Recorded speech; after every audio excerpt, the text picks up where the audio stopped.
కష్టాలున్నా, కైకలూరులో రోడ్లు బాగోపోయినా, కైకలూరులో గ్రామాలకు మంచినీళ్ళు రాకపోయినా, కైకలూరులో ప్రజలకు కష్టాలు ఎదురైనా, కైకలూరులో ఒక దళిత వాడ మీద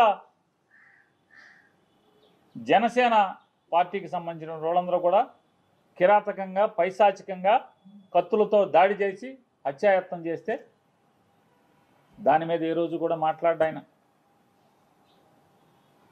పోలీసుని ఏ రోజు కూడా దండించడు, ఒక్కడిని నిలదీయడు. ఏంట్రా నా నియోజకవర్గంలో ఈ పాపాలు ఏంట్రా అని చెప్పని ఆయనే ఫోన్ చేసి సరెండర్ చేస్తాడు. ఎస్పీకి ఫోన్ చేసి వాళ్ళ జోలికి వెళ్ళొద్దని చెప్తాడు. ఆ పెద్ద మనిషి గారు నియోజకవర్గంలో పరిస్థితుల గురించి మాట్లాడకుండా ఆయన అసెంబ్లీలో మాట్లాడతాడు. సినిమాల గురించి, సినిమా రేట్ల గురించి, సినిమా వాళ్ళు వచ్చారని చెప్పాను. అదేమన్నా అసెంబ్లీలో జరుగుతున్నటువంటి అంశమా? అదేం చర్చ జరుగుతుండగా ఈయనేమో లేచి మాట్లాడా? అది కూడా కాదు. లేచి తగుదనమ్మా అని మాట్లాడతాడు. ఏం మాట్లాడతాడు? చిరంజీవి గారినంట సినిమా వాళ్ళందరినీ కూడా నడిపించి వచ్చాడంట. నడిపించి వచ్చి నేను రాను మాట్లాడతాకి వచ్చిన తర్వాత వాళ్ళందరూ వచ్చాక మన సినిమాటోగ్రఫీ మంత్రితో మాట్లాడుకుని పొమ్మనండి వాళ్ళని, నేను రానని చెప్తే చిరంజీవి గారు పెద్ద పెద్ద అరుపులు అరిచాడంట, రంకులు వేసాడంట. తమాషాగా ఉందా అది ఇదని వెంటనే భయపడి జగన్ గారు వచ్చి వాళ్ళతో చర్చలు జరిపాయంట. అరే వయసుకి, హోదాకి ఎమ్మెల్సీ చేసాం, మంత్రి చేసాం, మళ్ళీ ఇప్పుడు ఎమ్మెల్యేగా ఎలగబెడుతున్నాం. 80 ఏళ్ళ వయసు. విచక్షణ, ఇంగిత జ్ఞానం ఏంటయా అంటే గోతిగాడి నక్కలాగా మంత్రి కావాలి. ఆ సత్యకుమార్ గారిని రేపో మాపో పీకేస్తే మంత్రి ఇస్తాడేమో, లేదంటే 21 ఖాళీ ఉంది కదా దాంట్లో మంత్రి పదవి. ఈ వయసులో కూడా ఊరు పొమ్మంటుంది, కాడి రమ్మంటుంది. 80 ఏళ్ల వయసులో పచ్చి పాపం మాటలు మాట్లాడటం అవసరమా ఆయనకి? అసత్యాలు. నిజంగా చిరంజీవి గారు గడ్డి పెట్టాడు కాబట్టి సరిపోయింది. వాళ్ళ తమ్ముడు గారు మాట్లాడినప్పుడు మళ్ళీ తమ్ముడు బాధపడతాడేమని సైలెంట్గా ఉండకుండా అదృష్టవశాత్తు బాలకృష్ణ లేచాడు. బాలకృష్ణ లేచి అంటే బాలకృష్ణకి బాధ ఏంటంటే ఇప్పటికే చచ్చిపోతున్నాడు బాలకృష్ణ. పవన్ కళ్యాణ్ ఉప ముఖ్యమంత్రిగా హెలికాప్టర్లో, విమానాల్లో తిరుగుతాం, వాళ్ళ బావ వంగి నమస్కారాలు పెడతాం. ముఖ్యమంత్రితో సమానంగా జామర్లు ఉన్న కారు, ముందొక 3 పోలీస్ కార్లు, వెనక ఒక 10 పోలీస్ కార్లు. అసలు మామూలుగా పవన్ కళ్యాణ్ కారు దిగంగానే వాళ్ళ బావ కన్నా ఎక్కువగా ఓ 25 మంది పోలీసులు చుట్టూ సఫారీలు వేసుకుని తుపాకులు వచ్చుకుని ఓ 25 మంది పోలీసులు. కొత్తలాడిపోతున్నట్టున్నాడు మనోడు. మామూలుగా ఉడుకుతున్న అన్నానికి అడుగుని చెగలేపితే మామూలు పొంగు వచ్చినట్టుగా లోపల మ్యాన్షన్ హౌస్ ఫుల్లుగా. అసలు రాను ఏమైపోతుందంటే ఇట్లాంటి వాళ్ళ మూలంగా ఆర్టీసీలో కండక్టర్కి, డ్రైవర్కి డ్యూటీ ఎక్కేప్పుడు బ్యాందీ సారా తాగేప్పుడు పెడతారు. గొట్టం ఏంటంటే నోట్లో గొట్టం పెడతారు, బ్రీత్ అనలైజర్. ఆ బ్రీత్ అనలైజర్లో అసెంబ్లీ గేట్ కాడ కూడా, తలుపు కాడ కూడా పెట్టాల్సిన పరిస్థితి వచ్చేసింది. రాబోయే ఇక మామూలుగా ఇట్లాంటి వాళ్ళు ఉంటే ఇక అంతే కదా. ఏమవుద్ది? అసెంబ్లీ తలుపు కాడ లోపల తలుపు తీస్తారు మామూలుగా, హాల్లోకి లోపలికి వెళ్ళి అక్కడ బ్రీత్ అనలైజర్ పెట్టి ఎమ్మెల్యేలను కూడా లోపలికి పంపించాల్సిన పరిస్థితి వచ్చేసింది కదా. తప్ప తాగి కళ్ళు నెత్తికెక్కి మాట్లాడతాడు. సైకో అంటాడు. ఎవడు సైకో? బాలకృష్ణ అనేవాడు సైకో.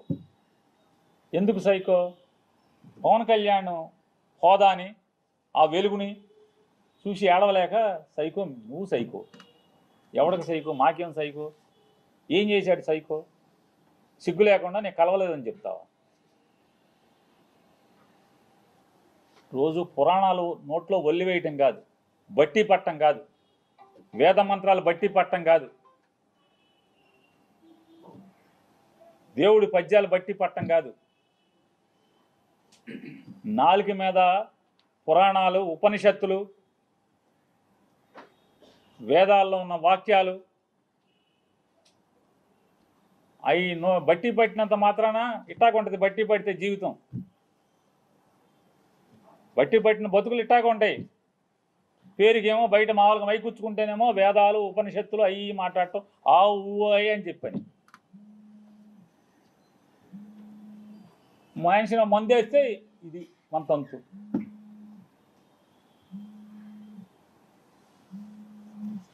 కామినేని శ్రీనివాస్ చిరంజీవిని పొగుడుతున్నాడు. ఆకాశానికి చెబుతున్నాడు చిరంజీవిని. చిరంజీవి ముఖ్యమంత్రిని రంకెలేస్తే జగన్ బయటికి పరిగెత్తుకొచ్చాడు అని ఆకాశాన్ని లేపితే ఈయన ఉండబట్టలేకపోయాడు. లేచిపోయి వెంటనే కామినేని శ్రీనివాస్ గారు సైకో అప్పుడు వచ్చారు కదా సినిమా వాళ్ళు అది ఇదని. సాక్షాత్తు బాలకృష్ణ నాతో ఫోన్లో మాట్లాడాడు. నాతో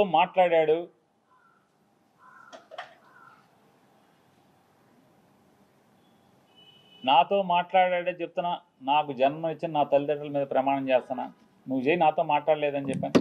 మీ అమ్మ నాన్న మీద మాటకి చెప్తారు కదా. అరే ఎన్టీ రామారావు గారు, బసవతారకం గారు ఎంత క్యారెక్టర్ ఉన్నవాళ్ళు, ఎంత సంస్కారవంతంగా బతికారు వాళ్ళు, ఎంత సంస్కారవంతంగా బతికారు. వాళ్ళ కడుపును పుట్టి ఈ రకమైనటువంటి నీచపు మాటల అసెంబ్లీలో. పోనీ ఎక్కడో అక్కడ కూర్చుని చీకట్లో మందేస్తా మాట్లాడామంటే అది వేరు. ఎవడో వీడియో తీసే ఫోన్లో తీసేశాడు, బయట పెట్టేశాడంటే అర్థం ఉంది. అసెంబ్లీలో మాట్లాడతా. నన్ను అడిగావు బాలకృష్ణ, నన్ను అడిగావు ఫోన్ చేసి, జగన్మోహన్ రెడ్డి గారితో అపాయింట్మెంట్ ఇచ్చు నేను వచ్చి కలుస్తానని చెప్పాను.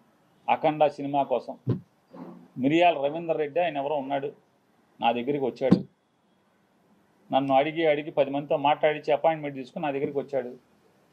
సార్ మా హీరో గారు మాట్లాడుతా అంటున్నారు, కొద్దిగా మాట్లాడండి సార్ అన్నాడు. మీకు అభ్యంతరం అన్న? నాకే అభ్యంతరం లేదు, మాట్లాడండి, నేను మంత్రిని, మాట్లాడాలి, బాధ్యత, మాట్లాడించండి అని. మాట్లాడావు. జగన్మోహన్ రెడ్డి గారు ఎట్టా ప్రవర్తించాడు నేను వెళ్ళి అడిగితే, సార్ బాలకృష్ణ ఫోన్ చేశాడు సార్, వస్తాడంటే మిమ్మల్ని కలుస్తా అంటే కొద్దిగా అపాయింట్మెంట్ ఇవ్వండి అని అడిగాను. ఏ బాలకృష్ణ? చంద్రబాబు నాయుడు బామ్మర్ది. అవునండి, ఆయన బామ్మర్ది. మన దగ్గరికి ఎందుకు, ఏం పని ఏంటి అంటాను. అఖండ సినిమాకి లీనియంట్గా ఉండాలంట. వాళ్ళు బ్లాక్లో అమ్ముకుంటారు టికెట్, ఎక్కువ షోలు వేసుకుంటారు, బాగా సినిమాకి ఎక్కువ ఖర్చు అయిందంట. మామూలుగా బడ్జెట్ 45 కోట్లు ఎంతో అనుకుంటే అది ఆ డైరెక్టర్ వల్ల అంటే ఎక్కువగా అమ్మారని చెప్పని రేట్లు ఎక్కువగా అమ్మారంట. ఎక్కువగా అమ్మటం వల్ల దాన్ని 70 కోట్లకు తీశారంట. కాబట్టి అమ్మపోతే సినిమా బాగా తీసాం, బాగా వచ్చింది, మంచి సినిమా తీశాను కాబట్టి చూడండి పొమ్మని అడుగుతున్నాడండి. సరే ఏదో మాట్లాడేది సరే, వాళ్ళకి ఏమైనా సాయం కావాలంటే చేసి పెట్టని చెప్పి. అంత హుందాగా ప్రవర్తించినటువంటి జగన్మోహన్ రెడ్డి గారి గురించి మాట్లాడే భాష. వాళ్ళ తండ్రి గారు ఏం చేశాడు మీకు సాయం తెలీదా? యావజ్జీవ కారాగారం అనుభవించాల్సినోడు కదా. జీవితంలో మర్చిపోతాడు ఎవడన్నా? మనిషి జన్మెత్తినోడు చిన్న సాయం చేస్తే ఎవరు కూడా మర్చిపోరు. అట్లాంటిది ఏమవ్వాలి? ఏం చేశారు? కొడుకు సాయం చేశాడే తెలీదా? చేశాడు కదా. అడగంగానే మీరు రాబాబా, మేము జగన్ దగ్గరికి రామని చెప్పు, తప్పే ఉంది, రాజకీయంగా వాడుకో, మేము ఎప్పుడు జగన్ కలవలేదని చెప్పు, తప్పే ఉంది. నిజమే కదా, జగన్మోహన్ రెడ్డి గారిని ఎప్పుడు కలవలేదు, ఓకే, అంతేగాని నేను రానన్నాను. ఎవడు రానన్నది? ఎవడు? హాస్పిటల్ బిల్లు కోసం డాక్టర్ హరికృష్ణ, ఎవరైతే ఆరోగ్యశ్రీ చూసేవాడు హరికృష్ణతో మాట్లాడలేదు? మా బావ ఉండగానే బిల్లులు ఆగిపోయినాయి, మాకు బిల్లులు ఇప్పించండి అని అడగలేదా? బిల్లులు ఇవ్వలేదా జగన్ గారు? ఏం సైకో మీ బసవతారకం హాస్పిటల్ని ఎప్పుడన్నా ఇబ్బంది పెట్టాడా? మీరు అమరావతిలో జగన్మోహన్ రెడ్డి గారికి ముందు అంటే మీ బావ గవర్నమెంట్లో బసవతారకం హాస్పిటల్, క్యాన్సర్ హాస్పిటల్కి మీరు స్థలం తీసుకుని జగన్ వచ్చాడని చెప్పి కట్టకుండా మీరు హాస్పిటల్ ఆపేసి ఇప్పుడు కొత్తగా శంకుస్థాపన చేస్తారు మీరు. అంటే ఎవడు సైకో? నువ్వా సైకో, జగన్మోహన్ రెడ్డి గారు సైకో? సైకో బుద్ధులు, సైకో ఆలోచనలు ఎవరై? తప్పు కదా, ఇట్లా మాట్లాడచ్చా అని అడుగుతున్నా. ఇప్పుడు మీకు చిరంజీవి గారు అంటే పడదు, ఈర్ష్య ఉంది. పవన్ కళ్యాణ్ అంటే ఈర్ష్య ద్వేషాలు ఉన్నాయి.